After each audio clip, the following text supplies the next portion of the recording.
Après Kolaboui et Kamsar, des membres du comité de concertation de la localité minière de Boké étaient en formation basée sur les mécanismes du dialogue et la réduction des conflits entre sociétés, autorités et communautés locales des zones minières.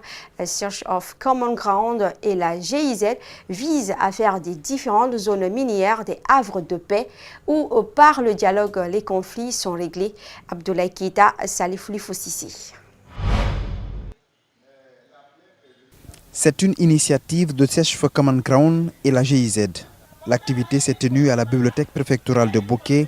Les acteurs sociaux s'interrogent sur leur rôle dans le maintien de la quiétude dans la cité minière de Boké, devenue parfois un centre de violence infondée. Le comité de concertation dans les localités minières a un rôle moteur pour réussir ce pari partagé par les autorités locales. D'abord, je suis très enchanté, je suis très ravi de participer à ce genre de rencontre-là. Et je m'emploierai autant se faire peu à faire profiter d'abord la jeunesse. Parce que qui parle de conflit, parle de soulèvement, a priori, il faut s'adresser à la jeunesse. Je m'emploierai à ce que, d'abord, je vais assimiler suffisamment les leçons qui vont se tenir ici. Et à mon tour, je ferai restitution aux différents chefs des secteurs. Ces formations sont un début, mais les actions doivent être vulgarisées par les responsables des CCLM à tous les niveaux. Le président du comité de Boké s'y est engagé. Nous continuons toujours à ouvrir cet espace d'échange entre les sociétés minières, les communautés, pour créer un cadre de cohabitation pacifique dans le cadre d'une exploitation minière responsable au bénéfice de nos collectivités.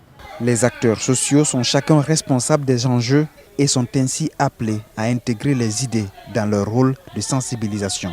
Tel l'objectif de la présente rencontre. L'objectif de cette formation est de renforcer leurs capacités afin qu'ils soient à même et non seulement d'organiser des sessions de sensibilisation, des causeries éducatives dans leur communauté, mais aussi qu'ils soient capables de régler de façon collaborative et de façon pacifique les conflits au niveau des localités minières.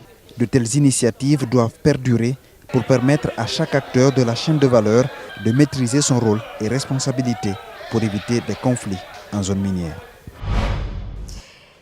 Il a construit un micro-barrage hydroélectrique de 15 kWh et a su résoudre le problème d'électricité de son village.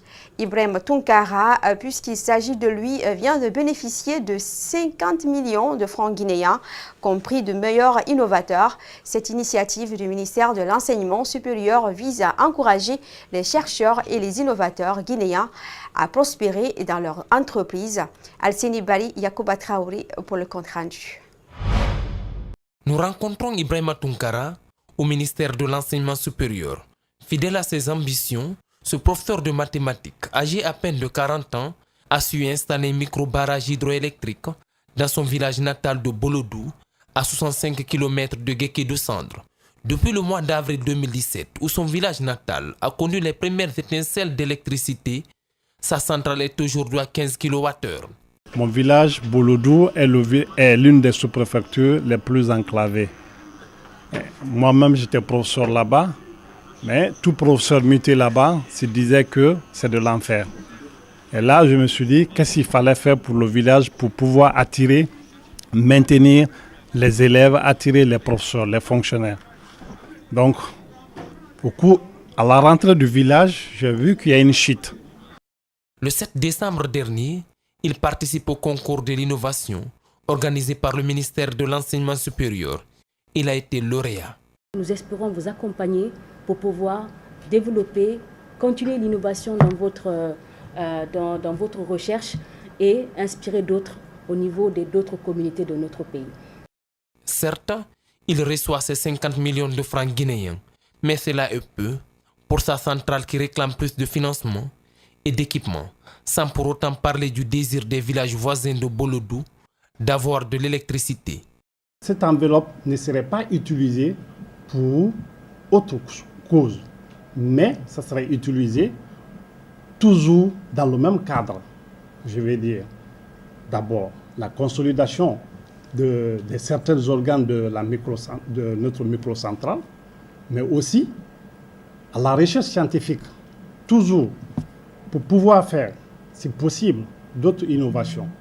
Comme lui, des dizaines d'innovateurs sont à Conakry et à l'intérieur du pays qui n'attendent que l'accompagnement de l'État et des partenaires.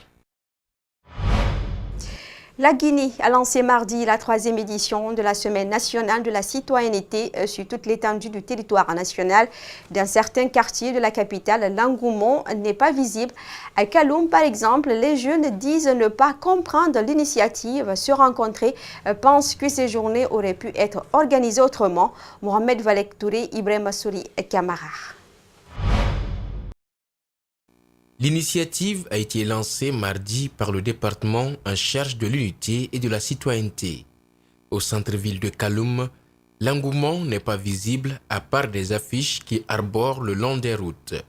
Aucun regroupement dans le cadre de la sensibilisation n'est constaté. Certains citoyens s'interrogent sur la notion de la semaine de la citoyenneté. Sincèrement, dans mes consciences, nous n'avons rien compris, surtout moi. Quand même, je vois les jeunes quand même habillés en t-shirt blanc, en sensibilisant les mototaxis et des fois les taximètres. Mais à part de ça, il n'y a pas d'assainissement, il n'y a pas de quoi, je ne sais pas. Quand même, moi, je n'ai rien compris. Au lancement officiel de la 3e édition de la CENACIP, les organisateurs ont annoncé des campagnes de sensibilisation afin d'interpeller et informer les Guinéens sur les valeurs du civisme, de la citoyenneté, de paix, de démocratie et des droits humains. Aucun de ces actes n'est constaté dans les carrefours traversés. Pour moi, ça reste beaucoup de choses à faire. Tout le monde ne s'est pas impliqué. Exemple, ça, j'ai beaucoup souffert pour avoir ça. J'ai demandé plus de 3 personnes. Finalement, c'est la 4e personne qui m'a donné ça. Tout le monde doit porter ça. Normalement, tu ne dois pas souffrir pour avoir ça. Si le ministère débloque beaucoup de l'argent, il doit fabriquer beaucoup de t-shirts pour les gens. Franchement, en voyant la réalité, on ne voit rien quand même, sincèrement. Ça n'a mes conscience. Je pense que ça n'a mes conscience. Ce sont au total 3 milliards de francs guinéens qui ont été débloqués pour cette 3e édition de la CENACIP. Pour cette 2e journée, l'engouement se fait encore entendre à Conakry. L'impact est peu visible. C'est un jeune qui souffre d'une tumeur et demande l'appui des autorités sanitaires. Jules vit à Djéké, en Guinée forestière. Pour son opération, il a effectué le voyage sur Conakry. Il pourrait bénéficier d'une intervention chirurgicale des médecins du bateau Mercy Ship. Son évacuation à Conakry traduit un grand espoir pour ses parents de le revoir en bonne santé. Reportage d'Ibril Ba et Yacoba Traoré. Gilles souffre d'une hémorragie nasale. Son évacuation à Conakry résulte des soins sans succès dans son village natal, à Djéké. Depuis 6 mois, son état ne fait que s'aggraver. Nos concitoyens guinéens, d'ici et d'ailleurs, de toute ethnie, pas seulement forestiers, et là il faut insister là-dessus, de toute ethnie, qui sont mobilisés parce que nous, à notre niveau, exclusivement, nous ne pourrions pas payer le transport de l'enfant. Nos moyens sont limités, donc ils ont cotisé. Et 1 000 francs, 10 000 francs, 30 000, 100 000, 1 million pour payer le transport de l'enfant et l'évacuer sur Conakry. Avant d'arriver à Conakry, le patient a été hospitalisé d'abord à Koya. Là aussi, il prend son mal en patience. Je ne peux pas vous promettre exactement que je peux faire quelque chose. Mercy Ship a pour le moment des services limités. Je vais le permettre d'accéder au bateau, faire un diagnostic. Ensuite, je vais voir s'il pourra être admis ou pas.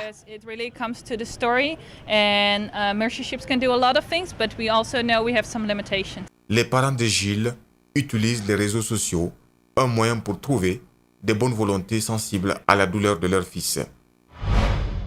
Football, pour clore ce journal, le championnat guinéen de football Ligue 1 a de nouveaux sponsors. Ils ont été présentés mercredi à la presse par les responsables de la Ligue guinéenne de football professionnel. Le nouveau maillot pour les clubs de Ligue 1 et Ligue 2 ont aussi été présentés à cette occasion. Abdoulaye Sadio Diallo, Aboubakar Dine et Camara. C'est un contrat de 3 saisons que la LGFP vient de signer avec les 4 nouveaux sponsors du championnat guinéen. Cette cérémonie s'est déroulée en présence des autorités de la Fédération guinéenne de football et du ministère des Sports. Désormais fort du soutien de ses partenaires commerciaux, la Ligue professionnelle s'estime heureuse. Nous avons l'honneur, au nom du bureau exécutif de la Ligue professionnelle de football, d'affirmer que notre association des clubs de Ligue 1 et de 2 garantira à tous l'espace nécessaire à une bonne visibilité, nous permettant de confirmer notre position d'acteur clé dans l'épanouissement de notre football d'élite, afin que nos sponsors à nos côtés participent activement à l'émergence du football véritablement professionnel et de qualité. Pour inciter le public à fréquenter les différents stades qui abriteront les matchs du championnat, l'instance annonce que 72 motos ont été offertes par un des sponsors. Les clubs qui reçoivent les encaissements les reviendront. Les spectateurs qui viennent suivre les matchs, on fasse le tirage des billets qui ont été déjà achetés et on trouvera par match 3 gagnants et la remise officielle se fera au stade du 28 septembre. Le président de la FEGIFOOT a cru bon de préciser aux responsables des différents clubs leur responsabilité dans la prise en charge de leur entreprise sportive. Quand une équipe est professionnelle, l'équipe est commerciale. Les subventions qui viennent, il faut qu'en chaque fin d'année, que ces subventions soient auditées et que les supports nous montrent comment l'argent a été utilisé. Au cours de la même cérémonie, les nouveaux équipements destinés aux 28 clubs engagés dans le championnat de Ligue 1 et de 2 ont été officiellement présentés. Chaque équipe a reçu 70 maillots pour la nouvelle saison, selon la Ligue guinéenne de football professionnel. Le président de la FIFA, Gianni Infantino, est attendu en Guinée le 6 janvier prochain, a déclaré Antonio Soare. Et ce journal a été réalisé par l'ensemble de la rédaction, au cadrage Aliouba, à la régie Lamine Sidibé. Bonne suite de programme sur Espace TV. À demain pour d'autres news.